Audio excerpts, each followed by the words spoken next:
survei yang melibatkan responden dalam jumlah besar, 62.480, yaitu responden di 78 dapil yang disurvei.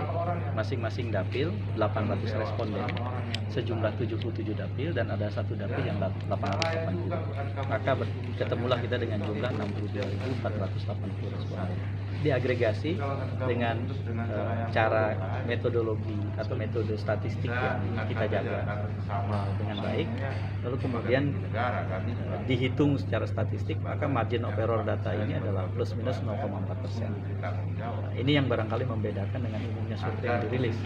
Umumnya survei yang dirilis adalah survei tunggal dengan responden yang terbatas, 1.200, atau paling besar pun 2.600 misalnya, itu udah paling besar. Nah, itu berbeda dengan itu. Nah, soal hasilnya menyangkut elektabilitas, yang bisa tergambar dari survei ini adalah peta kompetisi menuju Pilpres 2024 masih amat cair. Cair dalam pengertian karena pertama, memang benar ada 3 besar, seperti juga umumnya survei lain menunjukkan, yang sudah terpetakan lewat hasil survei ini. Tetapi jangan lupa bahwa mereka yang belum ketahuan pilihannya, voters, para pemilih yang belum kita tahu apa pilihannya, berada dalam jumlah yang masih signifikan, hampir 25%. Lalu kemudian nama-nama belum mengerucut sesuai dengan kertas suara yang nanti akan dicoblos orang, sehingga masih menyebar ke belasan nama tokoh yang masih dipilih secara beragam, terdistribusi. Nah, dengan begitu maka saya ingin bilang bahwa peta menuju Pilpres 2024 di Indonesia itu masih sangat cair. Tidak ada yang bisa mengklaim bahwa ada satu pihak sudah sangat begitu menonjol dan punya potensi sangat besar untuk jadi pemenang. Itu yang penting.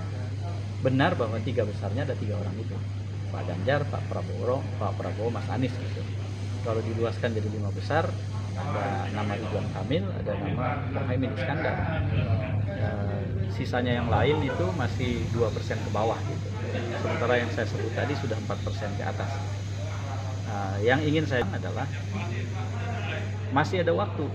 Asumsikan saja pemilu tidak ditunda, maka masih ada waktu sekitar 10 bulan lebih dari hari ini ke penyelenggaraan pemilu nanti. Nah, dalam waktu yang tersisa itu, dinamika elektoral bisa terjadi. Dinamika elektoral yang sangat penting menurut saya harus dibedakan menjadi 3.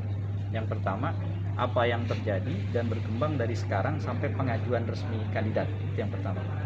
Jadi dari hari ini sampai dengan 19 Oktober. Karena 19 Oktober itu adalah hari pertama pengajuan Capres-Cawapres. Dinamika yang kedua adalah 19 Oktober sampai dengan penutupan dan penetapan pencalonan Pilpres. Dinamika ini amat sangat krusial yang kedua ini. Karena disitulah kemudian kita akan bertemu berapa pasang, siapa berpasangan dengan siapa. Nah, baru dinamika yang berikutnya adalah ketika sudah penetapan sampai dengan pencoblosan. Waktunya tidak panjang, 25 November adalah penetapan, pencoblosan tanggal 14 Februari. Jadi itulah 3 fase dinamika yang sangat penting. Nah, kita sekarang ada dalam dinamika yang pertama. Situasi hari ini sampai dengan 19 Oktober. Kita belum tahu apakah Mas Ganjar akhirnya dicalonkan. Kita juga belum tahu apakah Pak Prabowo akhirnya jadi calon. Kita juga belum tahu persis apakah Mas Anies memang benar akan jadi calon.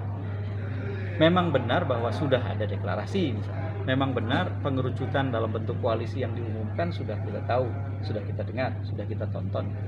Tetapi penetapannya tetap mulai 19 Oktober nanti. Bisa saja nama-nama yang populer ternyata tidak masuk misalnya. Itu bisa terjadi. Nah, ini yang menurut saya sih harus kita informasikan ke publik. Jadi di satu sisi kita ingatkan berkompetisi secara sehat, dan kebetulan di tengah iklim kompetisi yang masih sangat cair. Mari berlomba secara sehat mendukung kandidat masing-masing. Dan secara pribadi saya sendiri berharap mudah-mudahan tidak hanya 2 pasang yang berlaga. Karena itu akan membantu lebih mencairkan dikotomi hitam putih yang seringkali mengganggu kita dalam 2 kali pemilihan presiden sebelum ini. Kalau untuk Gus Muhaimin tadi kan masuk 5